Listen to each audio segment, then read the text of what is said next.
지자체 행정당국이 설 연휴 비상대책을 가동합니다. 코로나19 방역과 비상진료체계, 귀성길 교통 상황과 재난 대응, 소외계층 지원 등입니다. 인천 지역 시민사회단체가 감염병 전문병원의 인천 유치를 위해 함께 나섰습니다. 정치적인 논리보다 공공의료 기능을 우선해야 한다는 시각입니다. 올해 50만 인구 돌파를 기대하는 김포시 행정이 신도시 확장을 올해 시정 목표로 삼았는데요. 철도 계획 추가 유치와 대학병원 유치 계획에도 자신감이 붙었습니다. 부천시와 화성시 등 경기도 6개 시가 공동으로 건립 중인 화성 한백산 추모공원이 올해 개원합니다.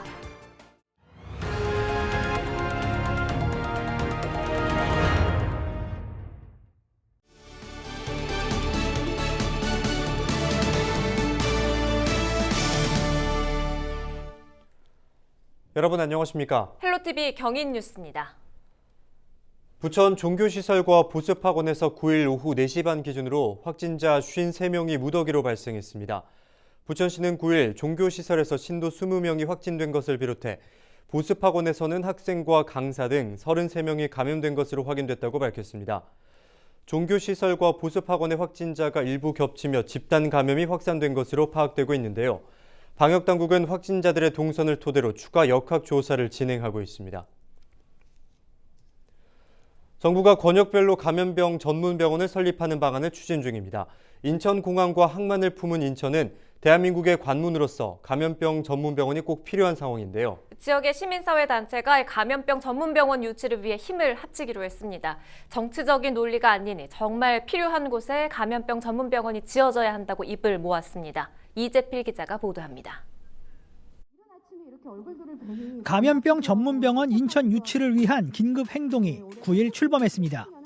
인천에 감염병 전문병원을 유치하기 위해 지역 시민사회단체가 힘을 모은 겁니다. 긴급 행동에는 인천평화복지연대와 전국보건의료산업노조, 인천여성회 등 13개 시민사회단체가 참여했습니다. 이들은 인천은 공항과 항만을 갖춘 대한민국의 관문이라며 해외발 감염병을 막기 위해서는 인천에 꼭 감염병 전문병원이 들어서야 한다고 주장했습니다. 인천공항의 이용객은 코로나19가 전 세계적으로 확산된 2020년을 제외하고 지속적인 증가세를 보이고 있다. 또한 메르스, 코로나19 등 신종 감염병의 경우 대부분 인천공항을 통해 국내로 유입되고 있는 실정이다. 특히 이들은 감염병 전문병원을 정치 논리로 접근해서는 안 된다고 강조했습니다. 최근 영남 권역인 양산 부산대병원이 감염병 전문병원으로 선정됐음에도 같은 권역인 대구 지역사회는 추가로 감염병 전문병원을 지어줄 것을 정부에 요구하고 있는 상황. 긴급행동은 정말 필요한 시설은 필요한 곳에 지어져야 한다며 공공의료를 정치 논리로 결정해서는 안 된다고 주장했습니다. 우리가 경상도에 있지만 부산하고 대구는 다르다. 우리 대구에 하나 만들어야겠다라는 지역 이기주의를 벌이고 있습니다. 정말 국민의 생명과 안전을 담보해야 될 감염병 전문병원이 이런 정치 논리로 휘둘려서는 안 된다고 생각합니다. 호남권과 중부권 그리고 영남권은 이미 감염병 전문병원 선정을 완료했습니다. 권역선정위원회를 구성한 정부는 4번째 감염병 전문병원 선정 절차에 들어갔습니다. 헬로티비 뉴스 이재필입니다. 전국 지자체가 인구 절벽 현상을 겪고 있는 요즘 이런 이야기와는 거리가 먼 지역이 있습니다. 바로 김포시인데요.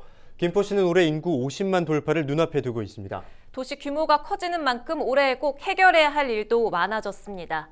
정하영 김포시장이 밝힌 김포시의 올해 계획을 이세진 기자가 정리했습니다. 지난해 인구 47만 명을 넘어선 김포시. 올해는 무난히 50만 대도시의 이름을 올릴 것이라는 전망이 나옵니다. 행정의 역할은 더 중요해졌습니다. 김포시는 신도시 완성을 올해 시정 목표로 삼았습니다.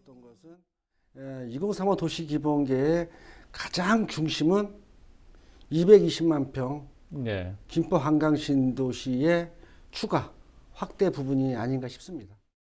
시민 수건을 푸는 일에도 속도를 냅니다. 분단의 아픔은 관광 인프라로 바꾸고 애기봉 생태공원, 대명항, 그리고 또 고무적인 것은 현재 철책 제거 준비가 좀 되고 있어서 그러니까요. 이 한강 구간에 네. 철책이 대거됐을 경우에 이 자전거 도로 예. 등 예. 주민들의 어떠한 힐링 공간으로 예. 만들어진다면 교통지옥이라는 오명은 광역교통망으로 채운다는 계획도 내놨습니다. 편의라기보다는 최소한의 교통복지를 위해서 서울 지하철 5호선이든 GTX 광역철도가 됐든 예. 이러한 추가적인 교통망이 구축되지 않고는 이 문제는 절대로 해결될 수 없다라고 예. 하는 것을 시민들과 약속한 대학병원 유치도 더 이상 미룰 수 없는 과제입니다. 인천에 있는 대학 네. 그리고 서울에 있는 대학병원 예. 이 두 대학에서 굉장히 적극적으로 예. 협의에 임해 오시고요.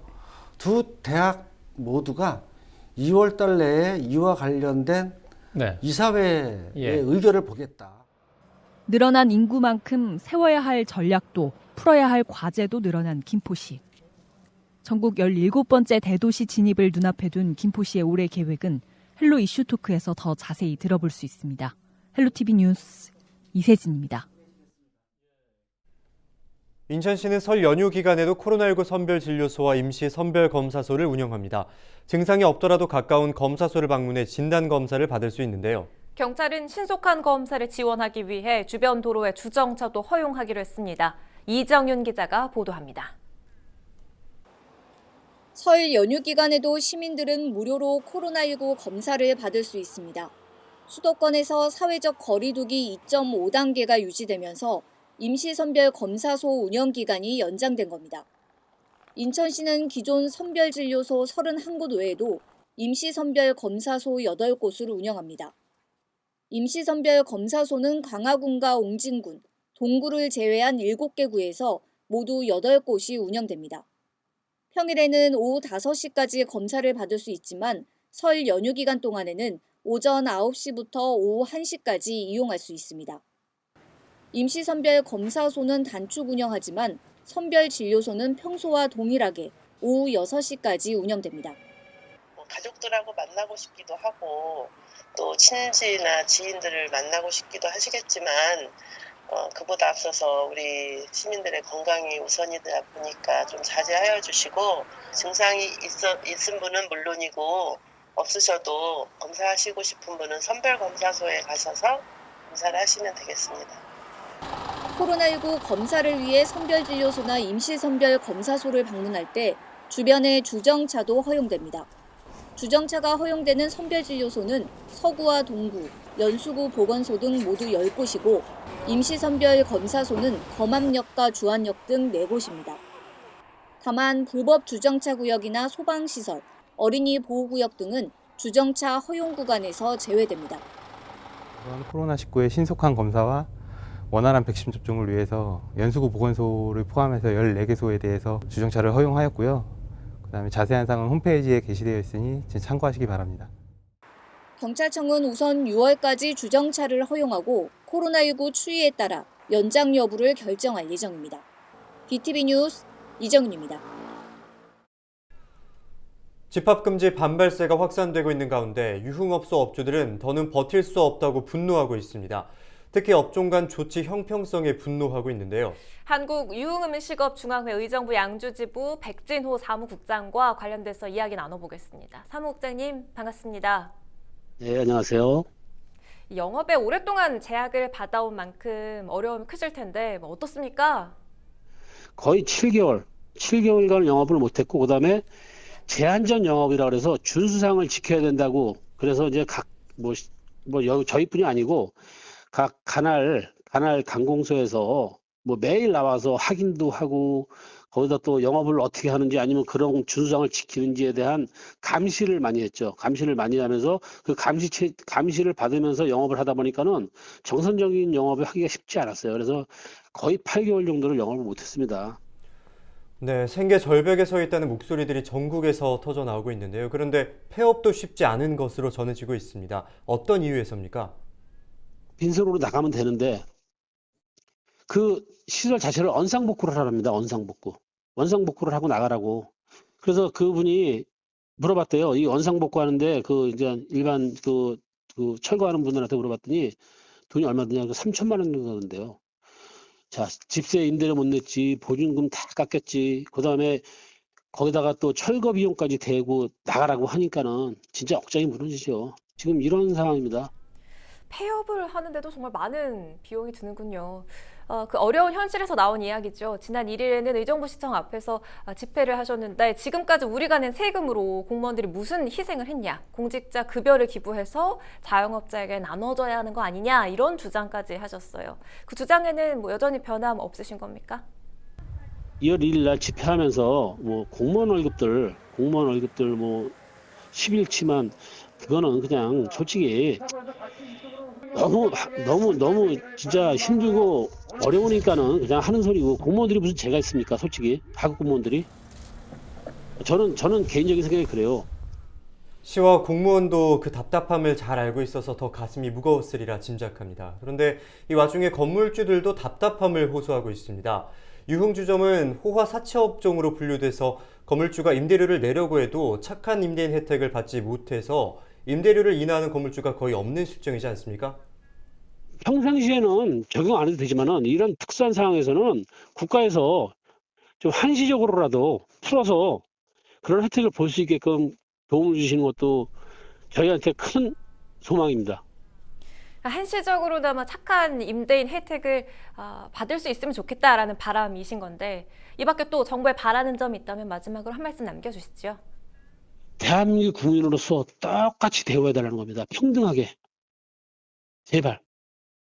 진정 제발 대한민국 국민으로서 평등하게 제발 똑같이 대해달라는 겁니다. 진짜 아니 왜 저희가 희생을 해야 됩니까? 정부의 방역 대책이 보다 세밀하게 조정되길 바라겠습니다. 오늘 도움 말씀 고맙습니다. 지금까지 백진호 사무국장이었습니다.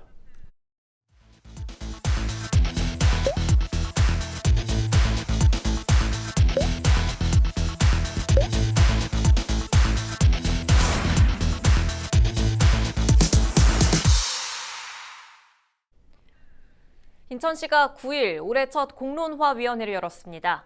이날 회의에서는 친환경 폐기물 관리 정책 전환과 자체 매립지 조성 공론화에 대한 이행 현황을 확인했는데요. 인천형 공론화제도 재정비에 대해서도 논의했습니다. 이종우 인천시 시민정책 담당관은 인천시는 지난 2019년 광역자치단체로는 처음으로 공론화위원회 상설 운영을 제도화했다며 이 제도의 안착을 위해 최선을 다하겠다고 말했습니다. 부천시와 화성시 등 경기도 6개 시가 공동으로 건립 중인 화성 한백산 추모공원이 올해 개원합니다. 부천시는 9일 부천시가 300억 원을 부담해 참여한 화성 한백산 추모공원이 봉안시설과 자연장지 5만여 개를 비롯해 화장장과 장례식장 등을 갖추고 오는 7월 문을 연다고 밝혔는데요. 이에 따라 부천시민은 화장료 16만 원, 봉안료 50만 원의 사용료를 내면 장사시설을 이용할 수 있다고 밝혔습니다. 화성 한백산 추모공원은 경기도 6개 시가 공동으로 화성시 매송면 일대 부지에 조성하는 대규모 장사시설입니다. 경기도가 코로나19로 인한 경제 위기 극복을 위해 특별조정교부금 3,100억 원을 상반기 내 조기 집행하기로 했습니다.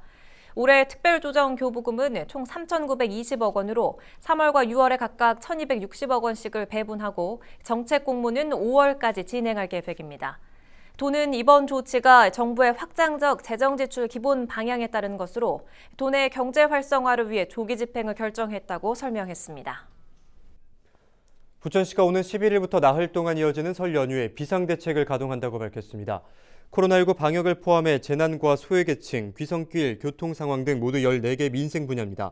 이에 따라 부천시는 연휴에도 선별진료소를 운영하고 역학조사를 이어가는 한편 부천 250여 개 의료기관과도 비상진료체계를 구축했습니다. 또한 생활쓰레기와 급수, 주정차 지도 등과 관련해서도 공무원 500여 명을 투입합니다.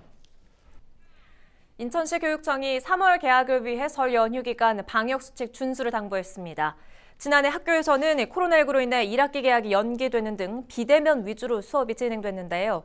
도성훈 인천시 교육감은 다가오는 3월 개학에 대비해 철저한 대비책을 마련하겠다며 예측 가능한 학사 운영과 등교 수업 확대를 위한 지원도 강화하겠다고 말했습니다.